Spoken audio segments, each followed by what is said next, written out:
Hello everyone, today we'll read Harry Potter and the Philosopher's Stone.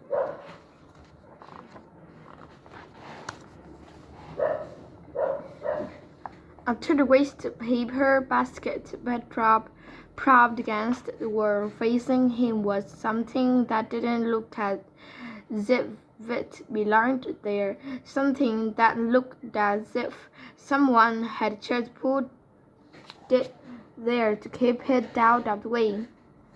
It was a magnificent mirror, as high as the ceiling, with an ornate gold frame standing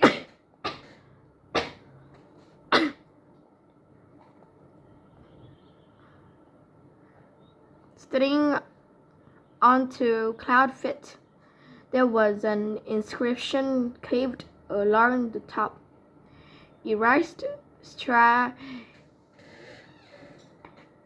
April Art Dube Cathedral Art in Wapsi.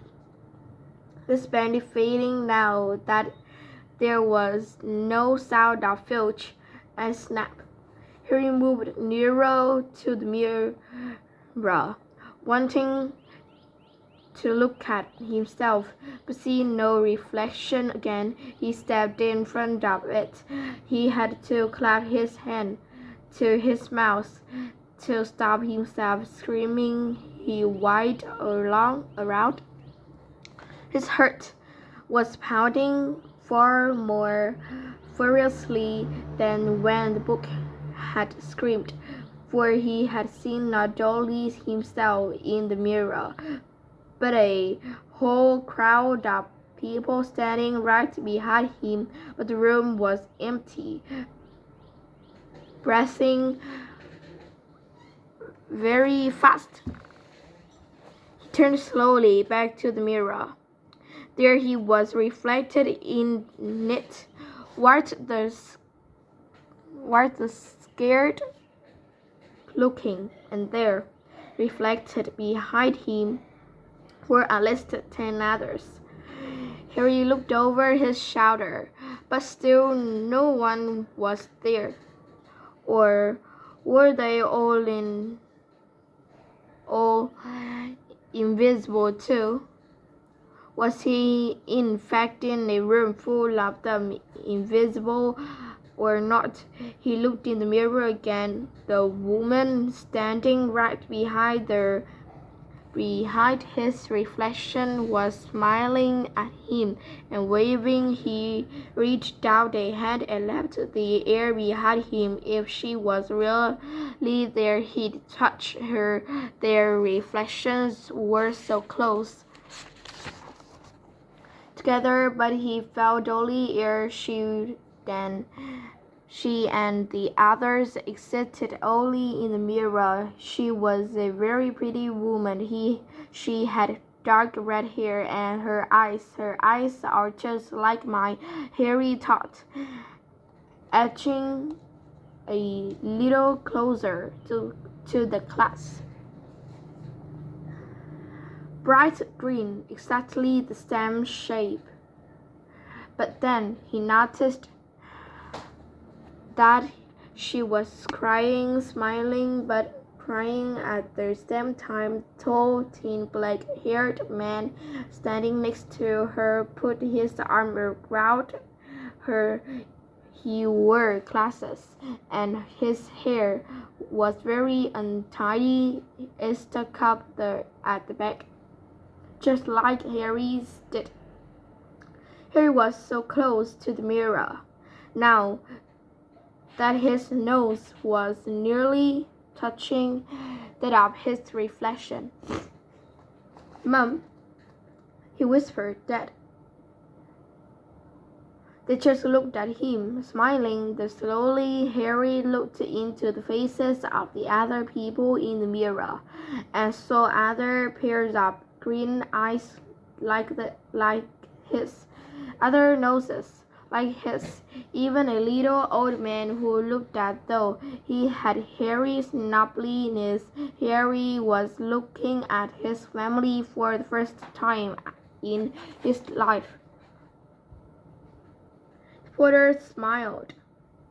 I waved at Harry and he stared hungrily back at them, his hands pressed flat against the glass as though he was hoping to fall right through it and reach them. He had a powerful kind of ache inside him, half joy, half terrible sadness. How long he stood there, he didn't know. The reflections did not fade, and he looked and looked until a distant noise brought him back to his senses. He couldn't stay here. He had to fight his way back to bed. He tore his eyes away from his mother's face, whispered, "I'll come back," and hurried from the room. You could have woken me up, said Ron crossly. "You can't come tonight. I'm going back. I want to show you the mirror. I'd like to see your mom and dad," Ron said eagerly. "And I want to see all your family, all the Weasleys. You'll be able to show me your other brothers and everyone. You can see them any old time," said Ron. "Just come round my house this summer. Anyway, maybe it only shows dead people. Shame about not finding Flannel, though. Have some bacon or something. Why aren't you eating anything?" Harry couldn't eat. He had seen his parents and would be seeing them again tonight. He had almost forgotten about Flannel. It didn't seem very important anymore. Who cared what the three-headed dog was squirting? What it did matter if Snap stole it, really? "Are you all right?" said Ron. You look cold. What Harry feared most was that he might not be able to find the mirror room against. With Ron covered in the cloak too, they had to walk much more slowly next night.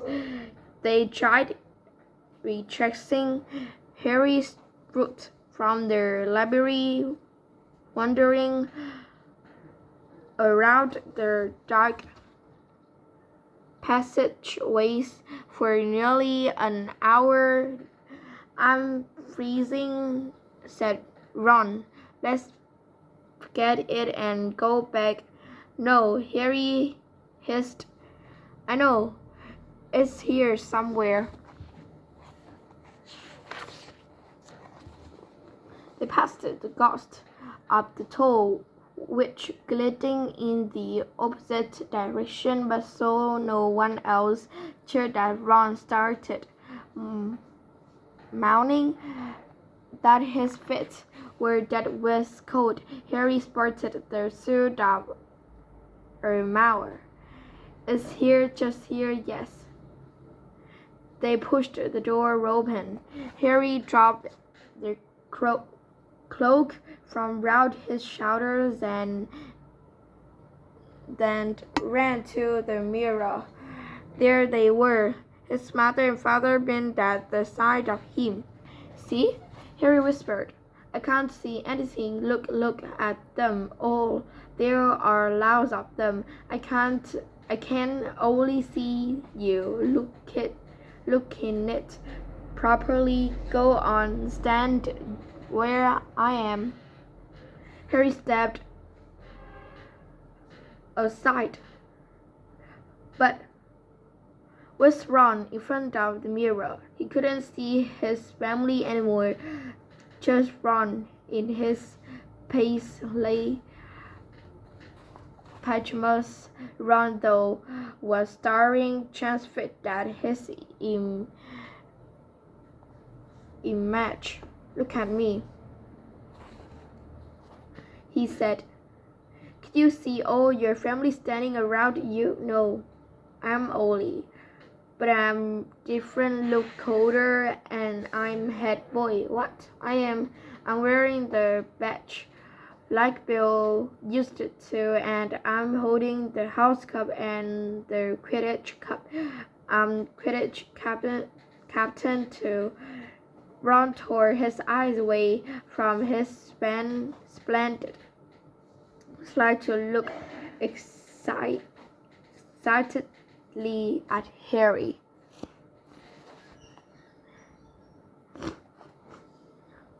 Do you think this mirror shows the future? How can it? All my family are dead. Let me have another look. You had it to yourself all last night. Give me a bit more time. You only hold the Quidditch cup. What's interesting about that? I want to see my parents. Don't push me. A shouldn't noise outside in the corridor put an end to their discussion. They hadn't realized how loudly they had been talking. Quick, Ron threw the cloak back over them as the luminous eyes of Mrs. Norris came round the door. Ron and Harry stood quite still, both thinking the same thing. Did the cloak work on Cass? After that soon then age, she turned and left. That isn't safe. She might have gone for a filch. I bet she heard us. Come on. And Ron pulled Harry out of the room. The snow still hadn't melted next morning. Want to play chess, Harry? Said Ron. No. Why don't we go down and visit Hagrid? No, you go. I know what you're thinking about. Harry, the mirror. Don't go back tonight. Why not?